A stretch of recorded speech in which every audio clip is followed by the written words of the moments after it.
Let me give you some context before the story begins. When I was 19 years old, I lived a pretty normal life. I had just finished high school the year before the story takes place. I had always been one for horror anything, whether it was movies, games, jump scares, you name it, and I loved it. I never seemed to be afraid of anything, and I loved that.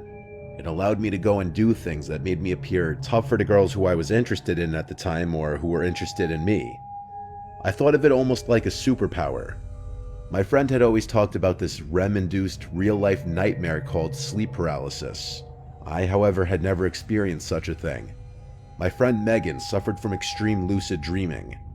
She explained to me several times about how certain stimulators or outside factors could play into her dreams and mold them into what could potentially be a heavenly experience full of fun and wonder, or it could just as easily turn into a bone-chilling nightmare straight out of hell.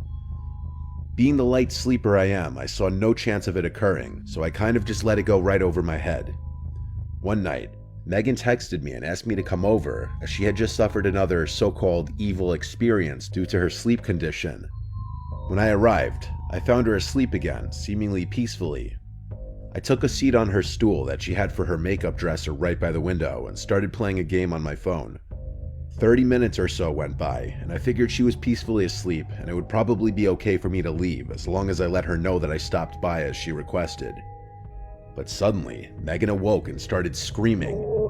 This was a different kind of scream though, a type of scream I had never heard before, especially from her. It was almost mumbled, I don't know how else to describe it. Her eyes bulged open, and I ran over to her side. I asked her if she was having a bad dream. She started shaking. I grabbed a hold of her to try to calm her down, but the tremors grew. I asked her what was going on, but no response. I figured this was just another one of her so-called sleep paralysis episodes. I did my best to comfort her. After about 30 or so seconds went by, she regained full control of her body. I made sure she was okay, and I left back for my house, as it was almost 1 in the morning. Right as I got home, I received a very panicked text reading, "The hallucinations won't stop."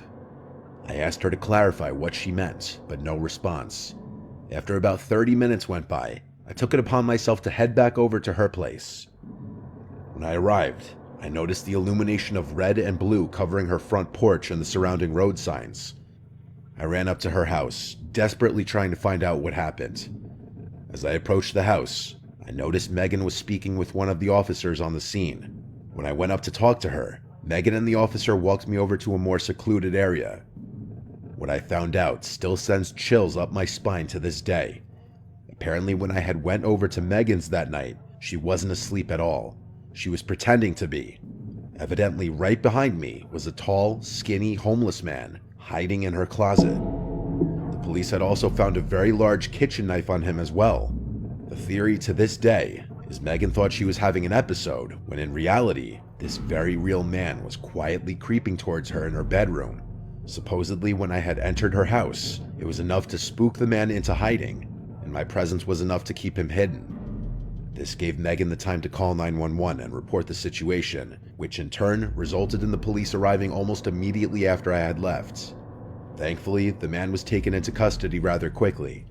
To this day, I don't know what to think about that night, other than I could have very easily saved her life simply by keeping her company during what I thought was a very stressful situation, which in turn could have resulted in some very scary and heinous acts that would have taken place if I had been there any later.